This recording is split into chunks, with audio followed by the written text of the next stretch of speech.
So hello welcome to maths আড্ডাঘর। আমি তোমাদের সৌমদা চলে এসেছি নেক্সট আবার ক্লাস 9-এর সমিতি সংক্রান্ত উপপাদ্য নিয়ে। এর আগে ভাই একটা কথা, প্রচুর কষ্ট করে ভিডিও বানিয়েছি, একটু লাইক ফাইক করে দাও, নইলে মন ভেঙে যায়। তো এর আগে আমরা সমিতি সংক্রান্ত উপপাদ্যের মোট 4টে ভিডিও আমি আপলোড করে দিয়েছি, যেখানে 4টে মেন উপপাদ্য নিয়ে তোমাদের সাথে আমি ডিসকাস করেছি। সেটা হচ্ছে উপপাদ্য নম্বর 27, 28, 29 আর 30। আজকে এই 5 নম্বর ভিডিওতে আমরা ডিসকাস করে নেবো, দেখি এইটা তো করছি এই প্রয়োগটা, এরপর আর একটা প্রয়োগ নিয়ে এই ভিডিওর মধ্যে ডিসকাস করে নেবো। ক্লিয়ার? প্রয়োগগুলো খুব বড় হবে না, আর আমাকে তো ভেঙে ভেঙে তোমাদেরকে বোঝাতেও হবে না, কারণ এর আগে যে 4টে ভিডিও আমি আপলোড করে দিয়েছি সেগুলো যদি তোমরা দেখে থাকো, তোমাদের মোটামুটি ওভারঅল আইডিয়াটা বিল্ড হয়ে গেছে। ক্লিয়ার? তো চলো টাইম ওয়েস্ট না করে শুরু করে দিই। আর বস, পড়ছো তো? ভালো করে পড়ো। দেখো, এটা হচ্ছে ফার্স্ট প্রয়োগ, উপপাদ্য নম্বর 27-এর সাথে দেখবি প্রয়োগটা আছে। এবিসি একটা ত্রিভুজ আছে, তার পরিকেন্দ্র বলে দিয়েছে ও। তাহলে আমাকে বিওসি আর বিএসি এই দুটো কোণের মধ্যে সম্পর্ক নির্ণয় করতে হবে। বিওসি কোনটা? বিওসি হচ্ছে এই কোণটা, এই কোণটা হচ্ছে বিএসি, আর বিএসি হচ্ছে এই কোণটা। এবার প্রথম কথা হচ্ছে পরিকেন্দ্র কাকে বলে। পরিকেন্দ্র একবার আমরা জেনে নিই। দেখো, একটা ত্রিভুজের কটা বাহু? 3টে বাহু। তা বাহুগুলোর লম্ব সমদ্বিখণ্ডক, বাহুগুলোর কি লম্ব সমদ্বিখণ্ডক। তোমরা প্রমাণ করেছিলে তো যে বাহুগুলোর লম্ব সমদ্বিখণ্ডক কী হয়? সমবিন্দু হয়। তা বাহুগুলোর লম্ব সমদ্বিখণ্ডক যে বিন্দুতে এসে মিলিত হয় সেই বিন্দুটাকে বলা হয় পরিকেন্দ্র। ক্লিয়ার? আমি একবার দেখিয়ে দিচ্ছি। ধরো এবিসি একটা ত্রিভুজ আছে, এই হচ্ছে এবিসি আমার একটা ত্রিভুজ এ বি সি। এই বিসি বাহুটার লম্ব সমদ্বিখণ্ড হচ্ছে ধরো এই বাহুটা, এবি বাহুটার লম্ব সমদ্বিখণ্ড হচ্ছে ধরো এই বাহুটা, আর এসি বাহুটার লম্ব সমদ্বিখণ্ড হচ্ছে ধরো, বেঁকে গেল, একটু অ্যাডজাস্ট করে নিও, বেঁকে গেল। এই যে বিন্দুটা, 3টে বাহুর লম্ব সমদ্বিখণ্ডক একটা নির্দিষ্ট বিন্দু দিয়ে পাস করেছে, ওই বিন্দুটাকেই বলা হয় কি বিন্দু? পরিকেন্দ্র। এই বিন্দুটাকে বলা হয় পরিকেন্দ্র। ধরো আমি সবকটা বাহু মুছে দিচ্ছি, সবকটা লম্ব সমদ্বিখণ্ডক আমি মুছে দিলাম। তাহলে মুছে দিলে এই যে বিন্দুটা পাবো, এই বিন্দুটাই হচ্ছে আমার কি বিন্দু? এই বিন্দুটাই হচ্ছে আমার পরিকেন্দ্র। এবারে পরিকেন্দ্রের একটা বৈশিষ্ট্য আছে। এই পরিকেন্দ্রকে যদি তুমি কৌণিক বিন্দুগুলোর সাথে যোগ করে দাও, ধরো এটার সাথে যোগ করলাম, এটার সাথে যোগ করলাম, এটার সাথে যোগ করলাম, আর পরিকেন্দ্রটা যদি নাম দিয়ে দিই আমি ও, তাহলে ও এ, ও সি আর ও বি, এই 3টে বাহুর দৈর্ঘ্য কিন্তু সেম হবে। এই 3টে বাহুর দৈর্ঘ্য কীরকম হবে? এই 3টে বাহুর দৈর্ঘ্য কিন্তু সেম হবে। ক্লিয়ার? এটা আমরা প্রমাণের মধ্যেও পড়েছিলাম, মেন উপপাদ্যের মধ্যে। ও এর সাথে ওবিটা কী হবে? সমান হবে, আর ও এর সাথে ওসিটাও কী হবে? সমান হবে। তার মানে আমরা যদি এই ওসি ব্যাসার্ধ নিয়ে, ওসি বা ও এ বা ওবি, কারণ 3টার মাপই কি? 3টার মাপই সেম।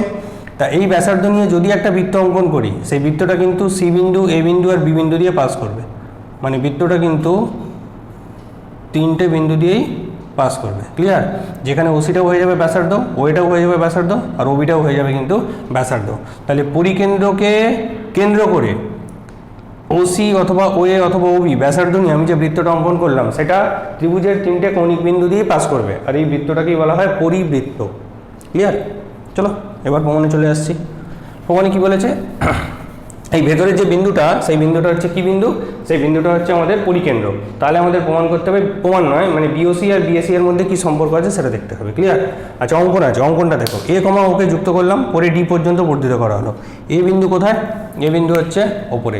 ও বিন্দু কোথায়? এখানে। যুক্ত করে কিছুটা বর্ধিত করেছি ডি পর্যন্ত। দেখো অঙ্কনটা আমি তোমাদের সামনে অঙ্কন করছি। এই এও যুক্ত করলাম,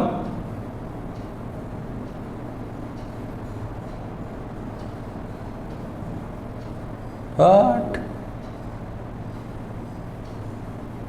এওকে যুক্ত করে এটাকে আমি ডি পর্যন্ত বর্ধিত করে রাখলাম। কোন বিন্দু পর্যন্ত?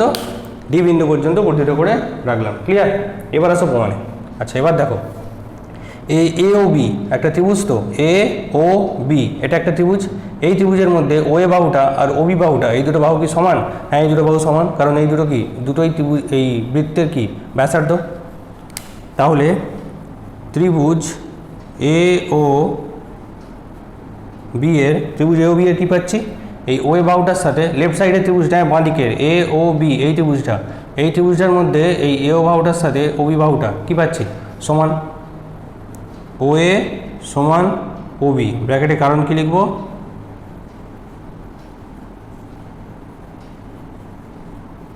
যেহেতু উভয় বৃত্তের ব্যাসার্ধ। ক্লিয়ার? তাহলে এই দুটো বাহু যদি সমান হয় তাহলে এই দুটো কোণ, এই কোণটার সাথে এই কোণটা, এই দুটো কোণও কী হতে হবে? সমান হতে হবে। কারণ সমদ্বিবাহু ত্রিভুজের এটাই তো শর্ত ছিল, সমদ্বিবাহু ত্রিভুজের দুটো বাহু যদি সমান হয় তাহলে এই দুটো কোণও কী হতে হবে? সমান হতে হবে। এটা সমদ্বিবাহু ত্রিভুজ হয়ে যাচ্ছে, তার দুটো বাহু কি সমান, তাহলে এই কোণটার সাথে ওই কোণটা কী হবে? সমান হবে। অর্থাৎ কোণ ও এ বি, কোণ ও এ বি ইজিক্যাল টু কোণ ও বি এ, ইজিক্যাল টু কোণ ও বি এ। ক্লিয়ার? আচ্ছা, এটাকে আমি দাগ দিয়ে রাখছি, হ্যাঁ দাগ দেওয়ার দরকার নেই। এবার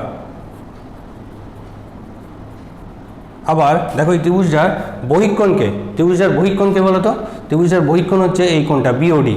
কারণ দেখো আমি একবার তোমাদের এঁকে দেখিয়ে দিচ্ছি। ধরো এই একটা ত্রিভুজ যার এইটা হচ্ছে ও, এইটা হচ্ছে এ, এইটা হচ্ছে বি। তাহলে এই বাহুটাকে যদি আমি বর্ধিত করে দিই তাহলে এই কোণটাই কী হবে? এই কোণটাই বহিঃকোণ তৈরি হবে। আর বহিঃকোণ সবসময় কী হয়? বিপরীত অন্তস্থ কোণটার সমষ্টির সাথে সমান হয়। এটা তোমরা বহু ছোটো ক্লাস থেকে করে এসছো, 7 থেকে। তাহলে এখানে এ ও বি যে ত্রিভুজটা, এই ত্রিভুজটার বহিঃকোণ হচ্ছে এই কোণটা বিওডি। তাহলে আবার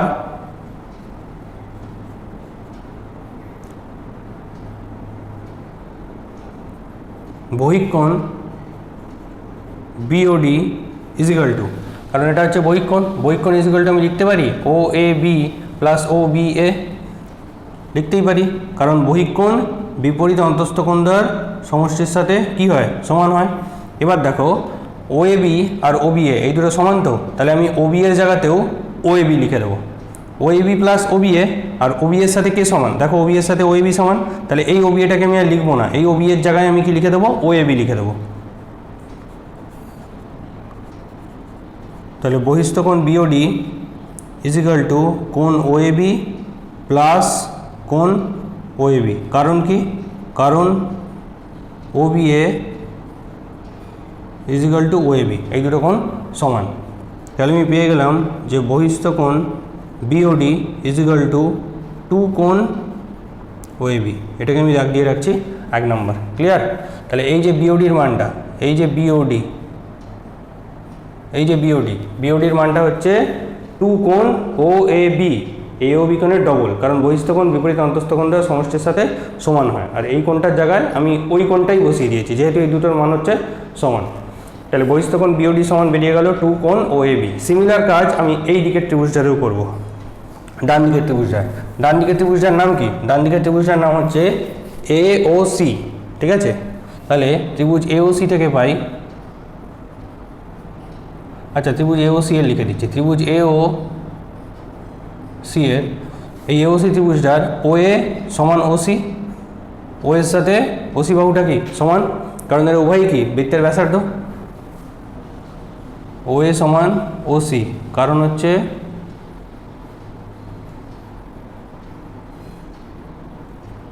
উভয়ই বৃত্তের ব্যাসার্ধ। তাহলে এই দুটো কোণও কী হতে হবে? সমান হতে হবে, এই কোণটার সাথে এই কোণটা, কারণ এটাও একটা কী ত্রিভুজ হয়ে যাচ্ছে? সমদ্বিবাহু ত্রিভুজ হয়ে যাচ্ছে। সমদ্বিবাহু ত্রিভুজের দুটো বাহু যদি সমান হয় তাহলে দুটো কোণও কী হতে হবে? সমান হতে হবে। তাহলে এই ত্রিভুজে আসছে ও এ সি, কোণ ও এ সি ইজিক্যাল টু কোণ ও সি এ। তোমরা কিন্তু বই দেখে তৈরি করে নেবে, ঠিক আছে? বইয়ে সমস্ত লাইন লেখা আছে, রাইটিংসে লেখা আছে, কোনো প্রবলেম নেই। আমি শুধু তোমাদের বুঝিয়ে দিচ্ছি ভালো করে। তাহলে এই কোণটার সাথে এই কোণটা কি হয়ে গেল? সমান হয়ে গেল। ক্লিয়ার? এবার এই যে এওসি ত্রিভুজটা, এই ত্রিভুজটার বহিঃকোণকে, এই ত্রিভুজটার বহিঃকোণ হচ্ছে এইটা সিওডি।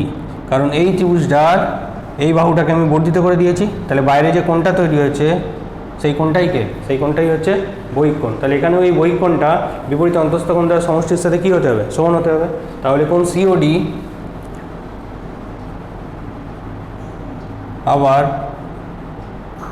বহিস্থ কোণ সিওডি, বাইরের কোণটা সিওডি আমি ইজিক্যাল টু লিখতে পারি ও এ সি, কোণ ও এ সি প্লাস কোণ ও সি এ, কোণ ও সি এ। অতএব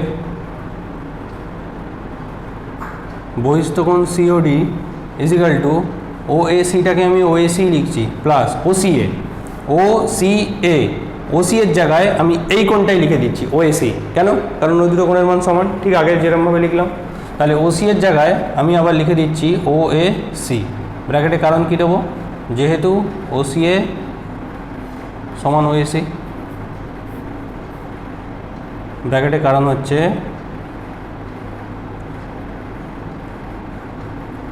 OCA = OAC। ক্লিয়ার? তাহলে বহিস্থ কোণ COD = আমি পেয়ে গেলাম 2 কোণ OAC, এটাকে আমি দিয়ে দিচ্ছি 2 নম্বর। তাহলে বাইরের কোণটা COD সমান আমি কী পেয়ে গেলাম 2 কোণ OAC। ক্লিয়ার? এবার এই 1 নম্বর শর্ত আর 2 নম্বর শর্ত এই দুটোকে আমি কী করে দেবো, যোগ করে দেবো। 1 নম্বর সম্পর্ক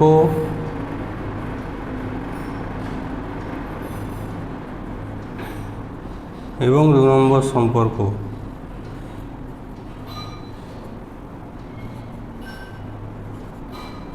যোগ করিয়ে পাই। কি পাচ্ছি দেখো, BOD, আমি আর বহিক কোণটা লিখছি না, BOD প্লাস এখানে কি পাচ্ছি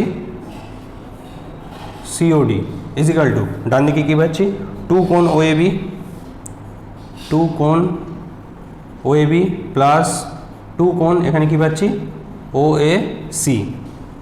এবার দেখো BOD আর COD, আচ্ছা BOD আর COD এই দুটোকে যদি আমি যোগ করে দিই, BOD আর COD এই দুটোকে যোগ করে দিলে কী পেয়ে যাচ্ছি আমি BOC। এখানে আমি 2টা কমন নিয়ে নিলাম, তাহলে ব্র্যাকেটের ভেতর OAB প্লাস OAC, তাহলে কোণ BOC = 2, আচ্ছা OAB প্লাস OAC, OAB আর OAC এই দুটো কোণ, OAB আর OAC এই দুটো কোণকে যদি আমি যোগ করে দিই তাহলেই যে কোণটা পাচ্ছি সেটার নাম কি BAC না? এই দুটো কোণকে যোগ করে দিলেই তুমি কী পেয়ে যাবে পুরো BAC অ্যাঙ্গেলটা। তাহলে আমি এখানে লিখে দিলাম 2 কোণ BAC। এটাই হয়ে গেল আমার BOC আর BAC এর মধ্যে সম্পর্ক। ক্লিয়ার? আচ্ছা, এটা থেকে তোমরা একটা জিনিস মনে রাখবে যে কোনো একটা বৃত্তচাপ থেকে, একই বৃত্তচাপ দেখো BC থেকে এই যে BOC কোণটা তৈরি হয়েছে এটা কোথায় তৈরি হয়েছে, কেন্দ্রে, আর BAC কোণটা কোথায় তৈরি হয়েছে, পরিধির ওপর। তাহলে কোনো একটা নির্দিষ্ট বৃত্তচাপ থেকে যদি কেন্দ্রস্থ কোণ তৈরি করি আর পরিধিস্থ কোণ তৈরি করি, তাহলে কেন্দ্রস্থ কোণটা সবসময় পরিধিস্থ কোণের কী হয়, দ্বিগুণ হয়। কারণ BOC এর মানটা কত এসছে, BAC × 2, আর BOC কোণটা কোথায় তৈরি হয়েছে, কেন্দ্রে, আর BAC কোণটা কোথায় তৈরি হয়েছে, পরিধিতে। তাহলে একটা নির্দিষ্ট বৃত্তচাপ থেকে অঙ্কিত কেন্দ্রস্থ কোণ সবসময় পরিধিস্থ কোণের কী হয়, দ্বিগুণ হয়। যদি শর্ট কোশ্চেনে আমি বলে দিই যে BOC কোণটা হচ্ছে 120 ডিগ্রি, তাহলে নিশ্চয়ই BAC কোণটা কত হবে, মাথার কোণটা ওর অর্ধেক হবে 60 ডিগ্রি। এটা 60 ডিগ্রি হলে তবেই এটা 120 ডিগ্রি হবে। নির্দিষ্ট বৃত্তচাপ থেকে অঙ্কিত কেন্দ্রস্থ কোণ সবসময় পরিধিস্থ কোণের কী হয়, দ্বিগুণ হয়। যদি আমি উল্টে বলি তাহলে নির্দিষ্ট বৃত্তচাপ থেকে অঙ্কিত পরিধিস্থ কোণ সবসময় কেন্দ্রস্থ কোণের অর্ধেক হয়। ক্লিয়ার? তাহলে এখানে দুটো ত্রিভুজকে আমরা শুধু মানে এই ত্রিভুজটাকে একবার সমদ্বিবাহু ত্রিভুজ দেখিয়েছি, দেখিয়ে দুটো কোণ সমান দেখিয়েছি, তারপরে দেখিয়েছি যে বহিস্থ কোণটা = 2 কোণ এই অন্তস্থ কোণটা। ডান দিকের ত্রিভুজটাতেও তাই করেছি, দুটো বাহু সমান তাহলে দুটো কোণ সমান, সমদ্বিবাহু ত্রিভুজ। তারপরে দেখিয়েছি বাইরের কোণটা বহিস্থ কোণটা এই কোণটার ডাবলের সাথে সমান, তারপরে আমি দুটো সম্পর্ককে যোগ করে দিয়েছি। এই দুটো কোণকে যোগ করে পেয়ে গেছি BOC, আর মাথার দুটো কোণকে যোগ করে পেয়ে গেছি BAC। আর মাথার দুটো কোণ যোগ করার সময় বাইরে 2 কমন নেওয়া ছিল, তাহলে এসে গেছে BOC = 2 × BAC। আই হোপ এই প্রয়োগ 1টা তোমাদের ক্লিয়ার আছে। চলো আমরা নেক্সট আরেকটা প্রয়োগ এই ভিডিওতেই সলভ করে নিই। প্রয়োগ নাম্বার 6 না, মাঝখানে যে প্রয়োগগুলো আছে ওগুলো অতটা ইম্পর্টেন্ট নয়। এবার সিলেবাস শেষ করার পরে যদি টাইম থাকে তাহলে আমি প্রয়োগগুলো অবশ্যই করিয়ে দেবো, ওর মধ্যে দুটো আমি করিয়ে দেবো। ঠিক আছে? দেখো প্রয়োগ নাম্বার 6টা কিন্তু ভেরি ইম্পর্টেন্ট এই প্রবলেমটা, যেটা হচ্ছে ত্রিভুজ ABC এর BE আর CF মধ্যমা দুটো পরস্পরকে কোথায় ছেদ করেছে, G বিন্দুতে ছেদ করেছে। তার মানে এই হচ্ছে একটা মধ্যমা BE আর এই একটা মধ্যমা CF। BE আর CF পরস্পরকে কোথায় ছেদ করেছে, এই যে G বিন্দুতে ছেদ করেছে। এবারে BG আর CG এর মধ্যবিন্দু হচ্ছে P এবং Q। তার মানে শুধু এইটুকু সরলরেখা দেখো B থেকে G পর্যন্ত, এই যে BG শুধু B থেকে G পর্যন্ত, BG এর মধ্যবিন্দু হচ্ছে কে, P। সিমিলারলি এখানে C থেকে G পর্যন্ত CG এর মধ্যবিন্দু হচ্ছে কে, Q। ঠিক আছে? এবারে P, F আর Q, E যুক্ত করা হলো, P, F আর Q, E যুক্ত করা হলো। তাহলে আমাকে প্রমাণ করতে হবে যে PQEF একটা সামান্তরিক, PQEF এই যে চতুর্ভুজটা পাচ্ছি এটা একটা কি, সামান্তরিক। আর নেক্সট প্রমাণ করতে হবে G বিন্দু, তার মানে মধ্যমা, এই সরি জি বিন্দু মানে হচ্ছে ভরকেন্দ্র, কারণ জি বিন্দু আসলে কে দুটো মধ্যমার ছেদবিন্দু। তাহলে এটা দিয়ে যদি আমি একটা সরলরেখা অঙ্কন করি সেটাও কী হবে, মধ্যমাই হবে, যেটা আমরা প্রমাণ করেছিলাম মেন উপপাদ্যে। আর মধ্যমাত্রায় ছেদবিন্দুকে কী বলা হয়, মধ্যমাত্রায় ছেদবিন্দুকে ভরকেন্দ্র বলা হয়। তাহলে জি হচ্ছে ভরকেন্দ্র। ভরকেন্দ্র কী করবে, বিই আর সিএফকে 2:1 অনুপাতে বিভক্ত করবে। ভরকেন্দ্র সবসময় যে কোনো মধ্যমাকে কী অনুপাতে বিভক্ত করে, 2:1 অনুপাতে বিভক্ত করে। 2 কোন দিকটা, 2 হচ্ছে শীর্ষবিন্দুর দিকটা, আর 1 কোন দিকটা, 1 হচ্ছে বাহুর দিকটা। দেখো একটা মধ্যমার এই ধরো বি থেকে ই পর্যন্ত, এটা একটা মধ্যমা, তো মধ্যমা সবসময় কিন্তু দুখানা পোর্শন থাকবে, মধ্যমার দুটো পোর্শন থাকবে, একটা হচ্ছে কোণের দিকটা মানে একটা হচ্ছে বিন্দুর দিকটা, আর একটা হচ্ছে বাহুর দিকটা। তা কোণের যে দিকটা মানে যে পোর্শনটা কোণের দিকে পড়ছে বিজি, এই পোর্শনটা হচ্ছে সবসময় 2 হবে, আর যে দিকটা বাহুর দিকে পড়ছে জিই, এই মেজারমেন্টটা সবসময় 1 হবে। ক্লিয়ার? এই অনুপাতে কিন্তু ভরকেন্দ্র মধ্যমাকে কী করে দেয়, বিভক্ত করে দেয়। সিমিলারলি আমি যদি এই মধ্যমাটার ক্ষেত্রে বলি যে সিএফ এই ভরকেন্দ্র জি আর সিএফটা হচ্ছে মধ্যমা, তাহলে 2:1 কোন দিকটা হবে, 2 হবে কোণের দিকটা, তার মানে সি থেকে জি পর্যন্ত এই পার্টটা হবে 2, আর বাহুর দিকটা মানে জিএফ এই পার্টটা হবে 1। তাহলে আমাকে প্রমাণ করতে হবে যে জি বিন্দু ভরকেন্দ্র এই মধ্যমা দুটোকে কী অনুপাতে বিভক্ত করেছে, 2:1 অনুপাতে বিভক্ত করেছে। ক্লিয়ার? তাহলে প্রথম শর্ত কি, পিই আর সিএফ এই দুটো আমার কে, এই দুটো আমার মধ্যমা। আচ্ছা, এবার একটা কথা বলো, এই বিটা যদি মধ্যমা হয় তাহলে ই বিন্দুটা এসি মধ্যবিন্দু হবে না, হবে তো? বিটা যদি মধ্যমা হয় তাহলে ইটা হচ্ছে এসির মধ্যবিন্দু। সিমিলারলি সিএফটা হচ্ছে মধ্যমা, তাহলে এফটা হচ্ছে এবি বাহুর কে, মধ্যবিন্দু। ক্লিয়ার? আচ্ছা, বিই এবং সিএফ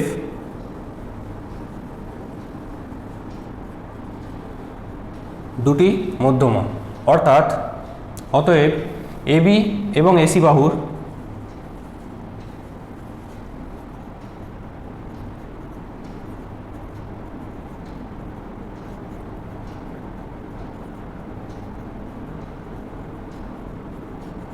মধ্যবিন্দু যথাক্রমে কে কে, এফ এবং ই, এফ এবং ই। ক্লিয়ার? আচ্ছা, নেক্সট তাহলে এফই দেখো, এবার আমরা একটা উপপাদ্য করেছিলাম যে মধ্যবিন্দুদ্বয়কে আমি যদি কোনো সরলরেখা দ্বারা যুক্ত করে দিই, তার মানে মধ্যবিন্দুদ্বয় সংযোজিত সরলরেখা তৃতীয় বাহুর সাথে কি হয়, সমান হয় আর সমান্তরাল হয়, সমান হয় না সরি, তৃতীয় বাহুর সাথে সমান্তরাল হয় এবং তৃতীয় বাহুর অর্ধেক হয়। ভুল বলে দিয়েছি ছোট্ট করে। ধরো এটা একটা ত্রিভুজ, তাহলে এই ত্রিভুজের আমি বাহুগুলো দিয়ে দিচ্ছি এবিসি, এবি বাহুর মধ্যবিন্দু হচ্ছে ই, আর এই বাহুটার মধ্যবিন্দু হচ্ছে ধরো এফ। তাহলে এই যে ইএফ লাইনটা এটা তৃতীয় বাহুর সাথে মানে বিসির সাথে কী হবে, সমান্তরাল হবে এবং বিসির কী হবে, অর্ধেক হবে। এই উপপাদ্যটা তোমরা করেছিল তো আগে, এটা মেন উপপাদ্য ছিল একটা।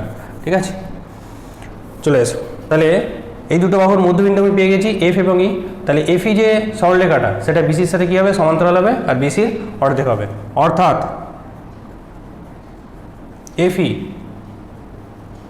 সমান্তরাল বিসি এবং আচ্ছা এটাকে না দুটোকে আমি আলাদা আলাদা করে লিখছি, এপি সমান্তরাল বিসি এবং এপি সমান হাফ অফ বিসি। এপিটা বিসির সাথে কী হবে, সমান্তরাল হবে, আবার এপিটা এই বিসির কী হবে, অর্ধেক হবে। যেহেতু ব্র্যাকেটে কারণ দিয়ে দিচ্ছি, যেহেতু মধ্যবিন্দুদ্বয় সংযোগ সরলরেখা, আমি আর এটা না পুরোটা লিখছি না, মধ্যবিন্দুদ্বয় সংযোগ সরলরেখা তৃতীয় বাহুর সাথে কী হয়, সমান্তরাল হয়,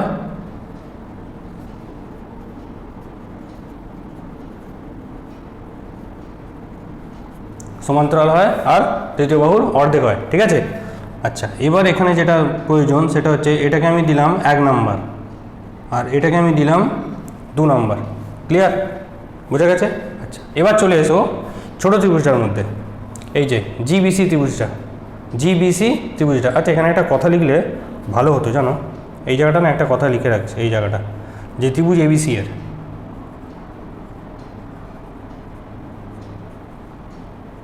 ত্রিভুজ এবিসি এর, কারণ এই যে বি আর সিএফ দুটো মধ্যমা, এটা ত্রিভুজ ওবিসি ধরে বলেছি, বড় ত্রিভুজটা ধরে আমি বলেছি। এবার আমি কোথায় আসছি বলো তো, এই ছোটো ত্রিভুজটায় জি বি সি, ছোট্ট ত্রিভুজটায়। ঠিক আছে, এই ছোটো ত্রিভুজটায় এই যে জিবি বাহুটা তার মধ্যবিন্দুকে পি, আর এই যে জিসি বাহুটা তার মধ্যবিন্দুকে কিউ। তাহলে এখানেও পি কিউটাকে মধ্যবিন্দুদ্বয়ের সংযোজক সরলরেখা, তৃতীয় বাহুর সাথে কী হতে হবে, সমান্তরাল হতে হবে, আর তৃতীয় বাহুর কী হতে হবে, অর্ধেক হতে হবে। ক্লিয়ার? তাহলে এবার আমি ছোট্ট ত্রিভুজটা আসছে, নিচের ছোট ত্রিভুজটায় জি বি সি। আচ্ছা, ত্রিভুজ জিবিসি এর কী পাচ্ছি দেখো, জিবি বাহুর মধ্যবিন্দু কে?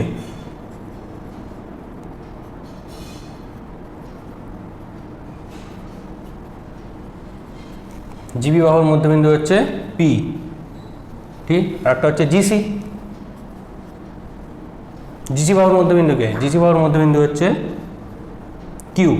তাহলে আমি বলতে পারি যে মধ্যবিন্দু দ্বারা সংযোগ সরলরেখা তৃতীয় বাহুর সাথে কি সমান্তরাল এবং তৃতীয় বাহুর অর্ধেক। অতএব আমি শর্তটা এদিকে লিখছি, অতএব পি কিউ সমান্তরাল কার সাথে? বিসি, এবং পি কিউ সমান হাফ অফ বিসি। ব্র্যাকেটে কারণ কী হবে? ব্র্যাকেটে কারণ কী হবে? সেই সেম কারণ, যেহেতু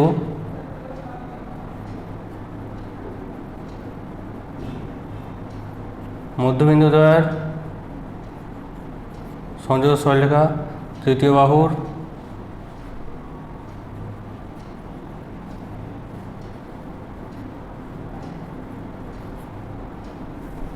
সমান্তরাল হয় এবং তৃতীয় বাহুর অর্ধেক হয়। এবার এটাকে আমি দিয়ে দিচ্ছি 3 নম্বর, আর এটাকে আমি দিয়ে দিচ্ছি 4 নম্বর। এবার দেখো 1 আর 3 ভালো করে দেখো, 1 আর 3। এফি বাহুটা বিসির সাথে কি সমান্তরাল, আবার পিকিউ বাহুটাও বিসির সাথে সমান্তরাল। তাহলে এফিটাও বিসির সাথে সমান্তরাল, পিকিউটাও বিসির সাথে সমান্তরাল। তাহলে এফি আর পিকিউ এই দুটো বাহু নিজেরা সমান্তরাল হবে না? নিজেরা সমান্তরাল হবে। এটাও সমান্তরাল আর পিকিউটাও এর সাথে সমান্তরাল, তাহলে পিকিউ আর এফ নিজেরা সমান্তরাল। তাহলে 1 এবং 3 থেকে আমি বলতে পারি, আমি পুরোটা লিখছি না, তোমরা বই কিন্তু লেখা পেয়ে যাবে বইয়ের মধ্যে। 1 এবং 3 থেকে পাই এফি সমান্তরাল পিকিউ। আচ্ছা, 2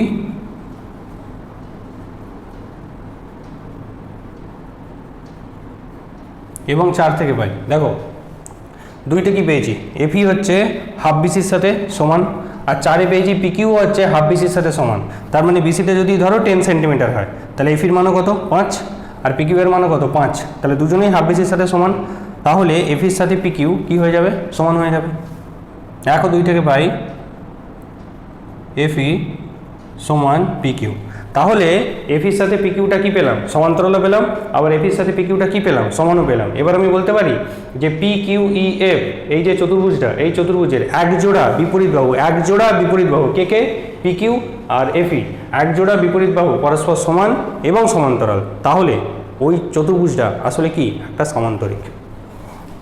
এবার আমি বলতে পারি যে পি কিউ ই এফ চতুর্ভুজের, অতএব পি কিউ ই এফ চতুর্ভুজের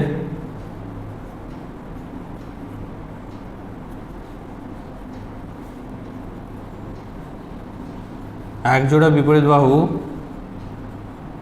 সমান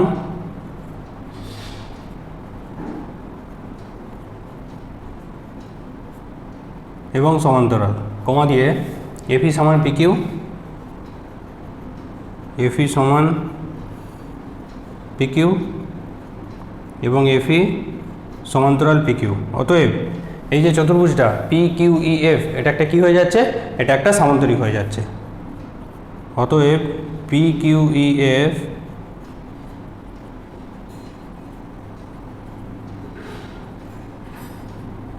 একটি সামান্তরিক। ক্লিয়ার? 1 নম্বরটা গেল। আচ্ছা, এটা হচ্ছে 1 নম্বর। 1 নম্বরটা কিন্তু গেল, ঠিক আছে? তাহলে এখানে না এগুলো 1 2 করে দেবে। এগুলো হচ্ছে 1, এটা হচ্ছে 2, এটা হচ্ছে 3, এটা হচ্ছে 4, 1,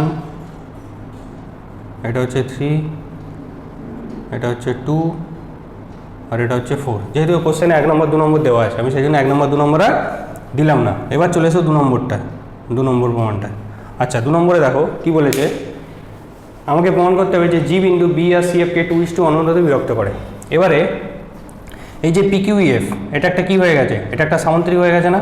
সামান্তরিক হয়ে যাওয়ার মানে তার যে দুটো কর্ণ আছে, কর্ণগুলো কে কে? একটা হচ্ছে পিই, একটা হচ্ছে এফ কিউ। কর্ণ দুটো পরস্পরকে কী করবে? সমদ্বিখণ্ডিত করবে, কর্ণ দুটো পরস্পরকে জি বিন্দুতে কী করবে, সমদ্বিখণ্ডিত করবে। তাহলে এই যে পি বাহুটার জি হয়ে যাচ্ছে কে, মধ্যবিন্দু, তাহলে হবে পিজি সমান জিই, পিজি সমান জিই। আবার শুধু বিজি বাহুটার কথা পাবো, এই বিজি বাহুটার মধ্যবিন্দু কে ছিল, পি ছিল না, তাহলে বিপি সমান পিজি, তাহলে পিজি সমান জিই, আবার বিপি সমান পিজি, তাহলে এই তিনটে টুকরোই কী হয়ে যাচ্ছে, সমান হয়ে যাচ্ছে। তিনটে টুকরো সমান হয়ে যাওয়া মানে এই জি বিন্দু এই দিকটা হচ্ছে 2 পার্ট, 2 পার্ট, আর এই দিকটা হচ্ছে 1 পার্ট। ক্লিয়ার? তাহলে জি বিন্দু বিইকে কী করে, 2:1 অনুপাতে বিভক্ত করে। ক্লিয়ার? আচ্ছা আমি করতে করতে আরেকবার বুঝিয়ে দিচ্ছি। এটা একটা কী বেরোলো, সামান্তরিক, তাহলে এর কর্ণ দুটো পরস্পরকে কী করবে, জি বিন্দুতে সমদ্বিখণ্ডিত করে। PQEF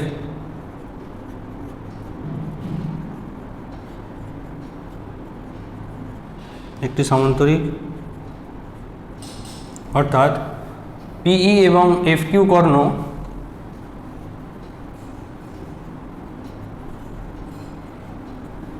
পি এবং এফকিউ কর্ণ পরস্পরকে জি বিন্দুতে সমদ্বিখণ্ডিত করে। এই দুটো পরস্পরকে জি বিন্দুতে কী করেছে, সমদ্বিখণ্ডিত করেছে। আচ্ছা, জি বিন্দুতে সমদ্বিখণ্ডিত করা মানে আমি বলতে পারি যে পিজি সমান জিই, অতএব পিজি সমান জিই, এটাকে আমি মার্ক করে রাখছি, ধরো 5। পিজির সাথে কে সমান, জিইটা সমান। আবার বলতে পারি যে এফজি সমান জিকিউ,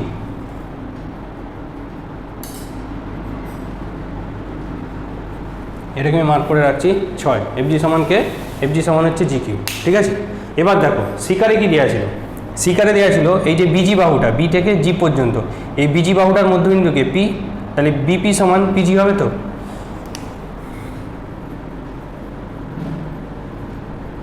আবার বিজি বাহুর মধ্যবিন্দু পি,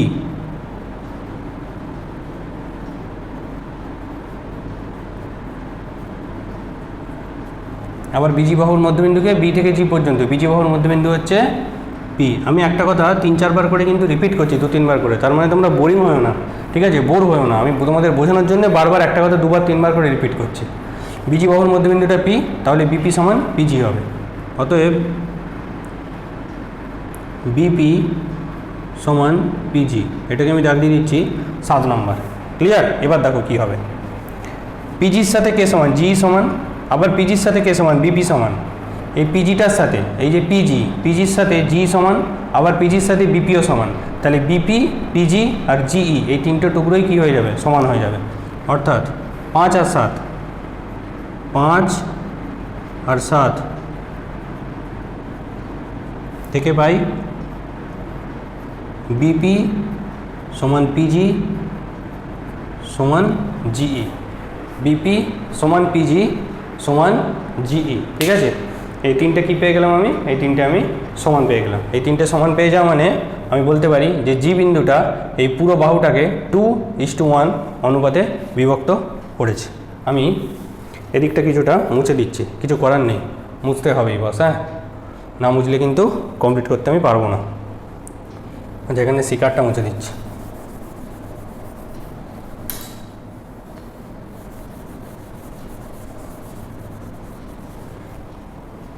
এই তিনটে টুকরো সমান হয়ে গেছে। তাহলে আমি বলতে পারি যে জি বিন্দুটি, জি কাকে, বিই কে 2:1 অনুপাতে কী করে, বিভক্ত করে। আচ্ছা, এবার চলে এসো সিজিতে, এই যে সি থেকে জি পর্যন্ত, সিজি বাহুর মধ্যবিন্দুটাকে কিউ প্রদত্ততে দেওয়া ছিল,